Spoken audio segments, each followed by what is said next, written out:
I tried talking to a client once about Social Security survivor benefits, and he said something along the lines of, I don't need to know about that. I'll die before my wife, and then she can worry about it. Based on his diet, he probably wasn't wrong about his wife outlasting him, but he did need to think about survivor benefits because the decisions he made today around Social Security could impact her. So today we're going to break down all the details you need to know about survivor benefits. And even if you haven't lost a spouse, you should watch this video because, like my client, the decisions you make today could impact your spouse's future financial stability. So in this video, we're going to explain what the survivor benefits are, what Social Security survivor benefits are, how you can claim them, and most importantly, how through proper planning you can maximize your survivor benefit. But before I dive in, I've got a question. Do you know why the decision you make today could impact your spouse's future survivor benefits? So if you know, go ahead and leave the answer in the comments below, and if not, keep watching. But first, my name is Kevin Lum. I'm a certified financial planner, and this channel is dedicated to helping 1 million people have the tools they need to retire without worry. At the most basic level, survivor benefits are paid by the Social Security Administration after a family member passes, typically a spouse or ex-spouse. Normally, you can begin claiming those benefits at around age 60, even though they'll be slightly reduced. But they also cover kids and even parents in certain situations. Now, the Social Security Administration bases the survivor benefit on how much the deceased person was eligible to collect at their full retirement age. But there's a caveat that I'll explain in a minute that could impact when you should claim your Social Security benefits. Now, survivor benefits are quite complicated, and there's lots of different caveats, and this video would go on for like an hour if I went into everything. But I'm going to do my best to give you the most basic details, the things you really need to know. So the first question is, of course, is how much are survivor benefits? At the death of the first spouse, the surviving spouse receives the higher of their own monthly benefit or the monthly benefit of the deceased. That's a pretty straightforward answer, but of course with the government, it's never quite that easy. So first of all, who qualifies for survivor benefits? And you're going to want to get your notebook out because it's a lot to track. So your spouse, your current spouse, can qualify for survivor benefits. Your ex-spouse, if you have one, might be able to qualify for survivor benefits. Your kids can qualify for survivor benefits. And even your parents, if they depended on your income, can qualify for survivor benefits.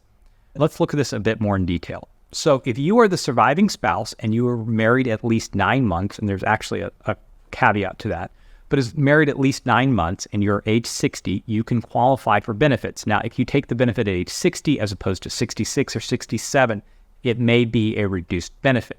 The other thing you need to know is that if you remarry before age 60, you disqualify yourself from receiving survivor benefits. Second, if you were the disabled surviving spouse, again, if you were married at least 9 months, you could possibly begin claiming your benefits at age 50. If you are disabled and you remarry before the age of 50, you disqualify yourself. But if you're disabled and wait till after 50, then and get remarried, there's no disqualification. Now, if you're the ex-spouse, it's not that dissimilar. Now, the rule is if you were an ex-spouse, you had to have been married for at least 10 years. And as long as you're not remarried beginning at age 60, then you can begin claiming your benefits. Again, the benefit amount is going to depend on the age in which you file. And the same caveat, if you are disabled and you can claim your benefit at age 50 as long as you're married for 10 years. And the same rules around remarrying. If you remarry and are disabled, as long as you're at least 50, it doesn't take the benefit away. If you're not disabled and you remarry before age 60, you lose the benefit. So that stays the same. Now, there's also another caveat. If, let's say, you get remarried before age 60, you lose your benefits, but then you're married for a year or two and then divorce. But I'm not going to walk through that, but there is a caveat to being able to get survivor benefits back. So just keep that in mind. Now, there's one other caveat, and you can qualify for survivor benefits irregardless of your age if you are caring for the deceased person's biological or adopted child who is under the age of 16 or who has a disability that happened before the age of 22. It's a bit of a confusing formula. And this is for both the current spouse and also an ex-spouse. So if you're an ex-spouse caring for a biological or adopted child of the deceased person, the child is under 16 or has a disability, you can qualify immediately for survivor benefits, irregardless of your age, even if you're the ex-spouse, if you are the one caring for the child. That leads us into the second category, which is children of the deceased person. A deceased person's child may also be eligible for survivor benefits if they are unmarried and meet one of the following qualifications.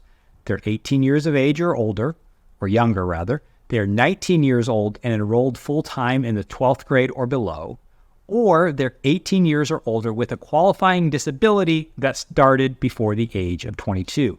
And this covers adopted children, stepchildren, grandchildren, step-grandchildren. Anyone who was dependent on the deceased person can receive benefit in some situations.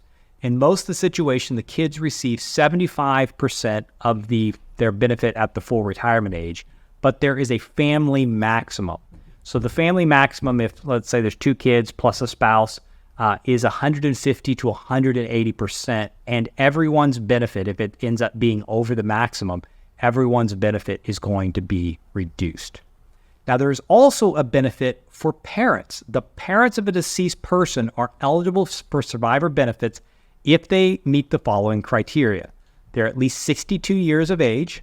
They relied on their child's income for at least half of their financial support. So if that applies to a parent of a deceased person can qualify. Now, I know I went through all that really quickly, but hopefully that gives you just a broad overview of who qualifies. If I was going to sum it up, essentially, if you're a spouse or ex-spouse and you meet the qualifications, if you're age 60 and aren't disabled, you can qualify for survivor benefits. If you're disabled, you can qualify beginning at age 50, and again, bunch of caveats.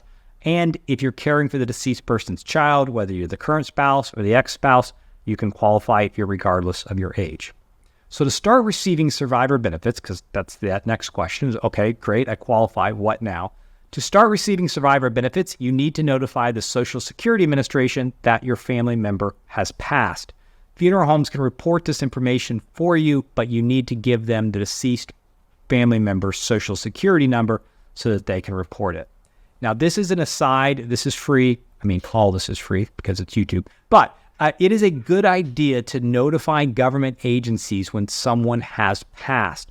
They will update their records, and it just makes it so much easier for people to spot identity theft, or for you to catch identity theft if you report it to different government agencies. And identity theft is out of control, especially with AI, so just keep that in mind. If you are already receiving Social Security benefits as a spouse, so let's say you are receiving spousal benefits, you typically don't need to apply for survivor benefits. Once you report their passing to the Social Security Administration, they'll just update your benefit. However, if you are not receiving benefits, or you're receiving benefits based on your own work history, you'll need to apply, and you can apply for benefits by calling, I'm just going to go ahead and give you the number here, 1-800-772-1213, or by visiting your local Social Security office. Now, some of you are saying, we have waited long enough, you blabbered on. We are watching this video because we want to know how we can maximize our survivor benefit. And this is especially important when planning for when you should take your Social Security. But first, I'm going to make you wait one more second. If you are near retirement and you want to talk to the financial advisor, just click on the link below. Be happy to schedule a quick short call to see if we're a good fit. Now let's dive in and talk about how you optimize the survivor benefit and why your choice today could impact your spouse's future financial stability. If you claim retirement benefits early, let's say you claim at age 62, as opposed to full retirement age of 66 or 67, this will lower your spouse's survivor benefit. So, because they're going to receive what you received on your passing, if it's higher, right? If it's lower, then they'll just keep their current level. Let's just make this math easy. So at age 62, let's say they're going to get $2,500.